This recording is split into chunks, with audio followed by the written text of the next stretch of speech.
안녕하세요. 팔업깡통에서 재기한 주식쟁이입니다. 우리 선생님들도 종목 선정 시 이 거래량을 많이 참고를 하실 겁니다.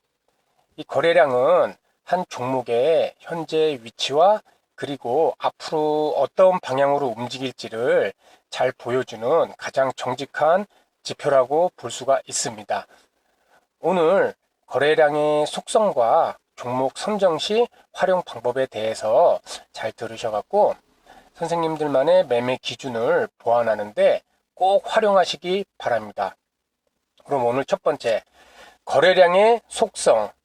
우리가 흔히 생각하는 거래량은 매수자와 매도자 간에 실제 이루어진 주식 수를 얘기하는 것이 산술적인 거래량의 모습일 것입니다. 하지만 이 거래량도 눈에 보이지 않는 속성이 또 있습니다. 우리가 또 이 속성을 알아야 종목을 선정할 시 그 거래량의 의미를 파악을 할 수가 있으니까 먼저 거래량의 중요한 속성에 대해서 말씀을 드리도록 하겠습니다. 첫 번째, 거래 주체들의 수요와 공급에 따른 에너지 크기, 이 강도가 주가에 나타난 것이다. 거래량은 이 수요와 공급의 에너지가 나타난 것이라고 이해하시면 될 것 같습니다. 거래량 중에서도 바로 매수세를 말한다.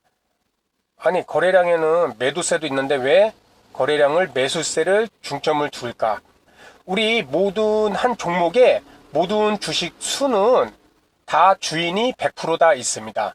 그것이 대주주든 또는 외국인이든 기관이든 개인이든 총 주식 수가 1000만 주라면은 그 1000만 주는 이미 누군가가 다 쥐고 있다는 얘기입니다. 그렇기 때문에 그 100%를 다 쥐고 있으면 대주주 물량을 제외한 유통 물량은 언젠가는 수익을 보고 매도를 하던 손실을 보고 매도를 하던 언젠가는 매도를 할 사람들이 갖고 있다는 뜻입니다. 그렇기 때문에 거래량이 증가를 하고 거래량이 감소를 하고 이런 것을 결정짓는 것은 그 종목을 주식 수를 갖고 있는 그 보유자들한테 얼마만큼 매수세가 들어와서 그것을 가져갈 수 있느냐, 쉽게 해서 손바뀜이 일어날 수 있느냐. 그렇기 때문에 대량 거래량이 터진다는 것은 이 매수세가 반드시 포함이 돼야 되기 때문에 우리가 요 거래량을 속성은 거래량 중에서도 바로 매수세를 얘기한다. 이렇게 이해하시면 될 것 같습니다. 이와 연계해서 우리가 흔히 거래량이 없는 상태의 종목을 볼 때, 차트를 볼 때 거래량이 없으니까 이제 매도할 사람이 없네. 매도할 사람은 이제 다 팔아서 이렇게 거래량이 없고 바닥을 횡보하고 있구나. 이렇게 생각하실 수가 있습니다. 물론 그 말도 틀리지는 않지만은 보다 정확한 표현은 매도할 사람이 없는 것이 아니라 매수할 사람이 없다는 것입니다. 왜냐? 아까 말씀드렸듯이 그 주식은 현재 100% 누군가가 다 가지고 있습니다. 그런데 손실이 나면서까지 주식이 하락하고 팔 수가 없기 때문에 그 보유 물량을 계속 갖고 있는 경우가 있습니다. 대부분이 하락한 주가가 장기간 횡보를 한다는 것은 그 주식을 보유한 사람이 손실을 확정을 못 짓고 손절매를 못하고 계속해서 울며 겨자 먹기로 갖고 있다는 것입니다. 이런 주식이 거래량이 터지면서 주식이 활발하게 되면은 언제 그랬냐는 듯이 매도 물량도 순식간에 나와서 거래량이 크게 높아진다는 얘기가 됩니다. 그리고 두 번째, 거래량이 고가에 사려는 매수세의 거래량이냐 아니면 호가에 그냥 떨어지는 때마다 받쳐서 사려는 매수세냐.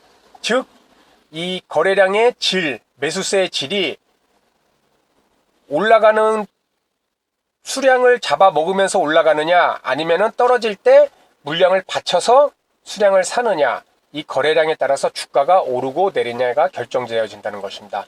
거래량도 다 같은 거래량이 아니라 거래량도 분명히 질적으로 다르다는 얘기입니다. 세 번째, 거래량 유발이 외국인이냐 기관이냐 개인이냐에 따라 중요한 차이점이 있다는 얘기입니다. 이거는 이후에 좀 더 자세히 알아보겠습니다. 그리고 4번, 가장 중요하죠. 우리가 종목을 선정할 시 거래량을 활용을 할 때는 단순히 이 종목이 거래량이 터졌다고 해서 무조건 좋은 것이 아닙니다. 이 종목이 위치에 따른 거래량 크기가 우리가 진정한 거래량 분석하는 목적이 되는 것입니다. 이것도 좀 더 자세히 알아보도록 하겠습니다. 다음, 아까 말씀드린 매수 주체에 따른 거래량 특징, 외국인 매수 거래량. 거래량이 크게 일어나지 않으며 꾸준히 매수하면서 주가가 서서히 장기적으로 상승한다. 일전에 외국인 수급에 대해서 말씀드렸을 때 외국인들은 물량을 덥석덥석 사는 것이 아니라 장기간 계획을 세워서 하루, 일주일, 한 달 이런 식으로 매수 계획량을 세워놓고 매수를 합니다. 그렇기 때문에 외국인들이 매수하는 것들은 거래량이 크게 일어나지 않고 소량 꾸준히 대신 중장기적으로 계속 매수를 한다는 얘기입니다. 그리고 기간 매수 거래량의 특징. 대형주는 외국인과 비슷한 거래량을 보이나 여기 별표 있죠. 중소형주를 타깃으로 선정하면 대량 거래량을 동반한 집중적인 매수를 통해 단기간 큰 폭의 상승을 만든다. 제가 우리 선생님들한테 기관 매수 추종 매매 방법에 대해서 말씀을 드렸을 겁니다. 그게 바로 이 기관들이 중소형주를 매수할 때 대량 거래를 터뜨리면서 상승을 시키는 이런 종목을 사면은 데이 트레이딩이든 또는 스윙 투자든 큰 폭의 상승을 안전하게 얻을 수가 있다는 겁니다. 그리고 세 번째, 개인 큰손 매수 거래량 특징. 중소형주를 바닥권에서 큰 거래량을 터뜨리며 짧고 강하게 상승시키는 특성이 있다.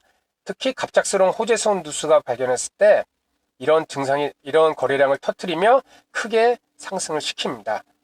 단, 주가가 장기간 횡보할 때 이 세력이 원하는 만큼의 물량 매집이 끝났다면 바닥거래에서 거래량 없이 급등하는 현상을 보입니다. 왜냐하면 물량을 세력들이 다 쥐고 있기 때문에 굳이 거래량이 터지지 않더라도 이미 확보한 물량만으로 본인들이 주가를 크게 올릴 수 있다는 얘기입니다. 이런 종목을 물론 이론적으로는 쉽죠. 하지만 잘 올라타면은 소위 대박 종목이 될 가능성이 높다는 얘기입니다. 이래서 두 번째로는 매수 주체, 외국인, 기관, 개인에 따른 거래량 특징을 살펴보았습니다. 다음은 주가 위치와 거래량과의 관계에 대해서 말씀드리겠습니다. 아까 이게 가장 중요하다고 그랬죠? 먼저 주가 위치가 주가는 바닥권이며 거래량은 횡보를 한다. 이는 매도세와 매수세의 공백 기간으로 매력이 없는 주식입니다. 장기간 주가는 바닥권에서 횡보를 하는데 거래량도 없습니다. 이러면은 이런 주식은 매력이 없고 거래량이 증가 시점까지는 관망을 한다. 그리고 두 번째, 주가는 1번과 동일하게 바닥권인데 주가 상승과 함께 거래량이 증가가 하기 시작합니다. 장기 횡보를 마무리한 다음 상승하기 시작하면서 그러면은 기존에 물려있던 물량들이 나오면서 매물 소화 측면에서 거래량이 또 증가를 하게 됩니다. 이럴 때 바닥 거래량이 이제 크게 일어났을 때는 신규 매수 종목으로 우리가 고려를 해볼 수가 있다는 얘기입니다. 이렇게 바닥권에서 주가 상승과 거래량이 증가하는 것은 소외된 종목이 시장에 관심을 받는 시기로 우리 개인 투자자분들도 물론 관심을 가져야 된다는 얘기입니다. 단, 바닥권에서 급등할 시 거래량이 조금 전에 말씀드렸던 원하는 만큼 물량을 매집했기 때문에 급등을 하면서도 거래량이 크게 발생하지 않는다. 그 내용을 얘기하는 겁니다. 다음, 아까는 주가가 바닥권에 있어서 거래량에 대해서 알아봤다면은 지금은 상승 추세 또는 단기 고점에서 작은 거래량이 발생했을 때는 주가에 어떤 현상이 일어나는가.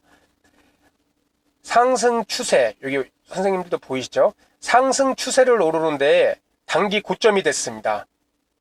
바닥에서 상승 추세를 가면서 단기 고점이 됐는데 이 단기 고점에서 거래량이 이 검은 선처럼 줄어들고 있습니다. 이는 아직 이 바닥에서 산 매수 주체가 아직 팔고 있지 않으며 이는 주가 상승 여력이 남아있음을 나타내는 말입니다. 다만 여기 이 평행하는 선, 이 보합선을 우리는 눌림목, 숨고르기, 고가놀이 패턴이라는 명칭으로 부르고 있는데요. 이 부분에서는 저가 매수자의 이익 매도 물량 또는 기존 매수자 손절성 물량을 받으며 추가로 상승하려는 의도에서 거래량이 여기 아까 말씀드린 감소하고 그리고 약한 가격 조정, 가격이 약하게 떨어지거나 또는 기간 조정, 일정 기간 조정을 거치게 됩니다. 이럴 때 이런 눌림목 매매를 할 때 또 특정 기준선을 잡고 매수를 해주시면 되는 것입니다. 여기 그림에서는 아마 이 선이 21선인데 21선을 받치고 또 상승을 추가할 때 이럴 때 거래량이 여기에서는 증가가 이루어지죠. 이러면서 이때 우리는 눌림목 매매로 같이 매수를 할 수가 있다는 얘기입니다. 이런 거래량을 주가와 거래량을 봤을 때 우리는 눌림목에서는 매도를 자제하고 2차 상승을 기다려 볼 수 있다는 얘기입니다. 다음 상승 추세나 고점은 동일한데 아까는 거래량이 없을 때입니다. 근데 이번에는 대량 거래량을 동반했을 때 이때가 주의할 때입니다. 상승 추세나 고점에서 대량 거래를 동반했을 때는 상승이나 하락이나 보합이나 다 상관없이 하락 전환을 암시를 한다. 아니 무슨 얘기냐. 상승이나 고점에서 대량 거래를 동반하고 상승하면은 더 큰 상승을 이뤄질 수 있는 거 아니냐. 이렇게 말씀하시는 분도 계실 텐데요. 그렇게 생각하셔서 매수를 하면은 그게 바닥에서 산 매수 세력들을 매도 물량바지가 되는 것입니다. 그래서 순식간에 또 손실이 나게 되겠죠. 그래서 상승 추세 또는 고점에서 대량 거래가 나타난다는 것은 대량 거래가 나타나면서 상승을 하면은 우리는 이거를 마지막 불꽃놀이라고 합니다. 그리고 상승 추세 고점에서 대량 거래가 동반한 하락이 나오면 이건 또 우리는 상투라고 합니다. 그리고 보합, 이거는 좀 생소하신 분들이 계실 거예요. 기관들이 고점에서 물량 많이 팔아먹는 기법인데요. 상승 추세나 고점에서 대량 거래를 동반하지만 주식이 오르거나 내리지 않고 보합 수준을 유지한다. 어쨌든 이 상승과 하락, 보합이 다 하락 전환을 암시한다. 이럴 때는 신규 매수 금지라는 얘기입니다.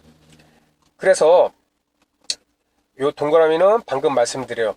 주가 등락과 상관없이 상승 추세 고점에서 대량 거래량은 추세 반전 경고 신호, 즉 하락으로 갈 수 있다는 신호이므로 세심한 주가 관찰이 필요하다.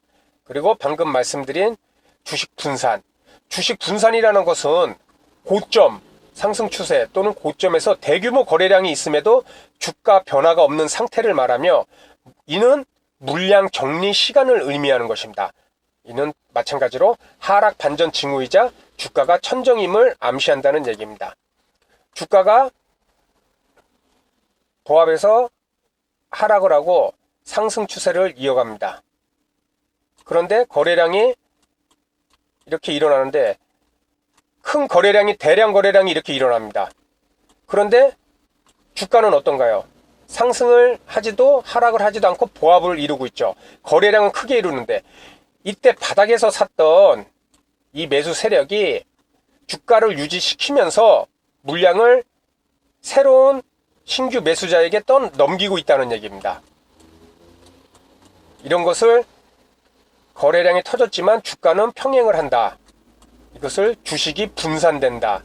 그래서 기존 매수 세력이 신규 매수 세력에게 이익 실현 물량을 넘긴다. 그래서 이것을 주식 분산이라고 우리는 얘기하고 있습니다. 그리고 다섯 번째, 하락 추세 속 작은 거래량. 낮은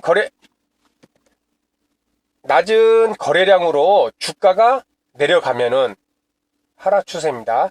낮은 거래량으로 주가가 꾸준히 계속 내려가면은 이는 하락 추세가 계속 지속될 확률이 높다는 의미입니다.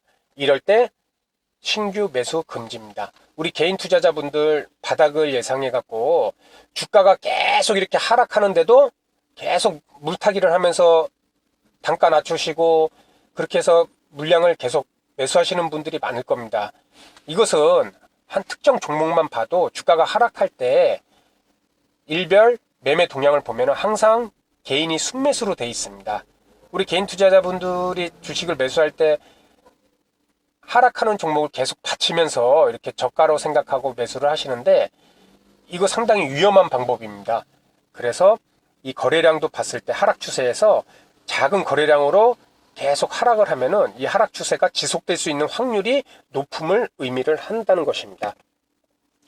그럼 이런 하락 추세 속에서 거래량이 이제 점진적으로 증가하거나 큰 폭으로 증가할 때 이럴 때 주가가 어떤 방향으로 움직일지 알아보겠습니다. 거래량이 증가하면서 주가가 하락한다는 것은 하락 추세 끝에 와 있다는 신호입니다. 이 말은 거래량이 증가한다는 것은 매도 세력을 매도하는 물량을 누군가가 신규로 매수를 해주고 있다는 것입니다. 단순히 아래로 떨어지는 것을 매수로 받쳐서 하락하는 것을 조금씩 사는 것이 아니라 매도하는 물량을 큰 물량으로 같이 매수를 해주고 있다는 것입니다. 이는 신규 입성 세력으로 볼 수가 있겠죠. 다음으로 대규모 거래량으로 주가가 급락하게 되면은 주가는 곧 과매도 진입, 진바닥으로 인식해서 신규 우리 스마트머니라고 그러죠. 신규 매수세가 등장을 한다. 이때 신규 분할 매수를 고려를 하는 것입니다. 우리가 진짜 차트를 보면은 요 코스닥 지수만 봐도 뭐 작년 10월 30일 그리고 올해 최근 7% 이상 하락했을 때 보면은 대량 거래로 큰 폭의 하락이 이루어졌습니다. 이럴 때 매도는 당연히 개인들만 매도를 큰 폭으로 했죠. 그럴 때 스마트머니, 뭐 코스닥 지수를 예를 들면은 뭐 외국인과 기관은 큰 폭으로 하락했던 그 지점에서 대규모 순매수를 하였습니다.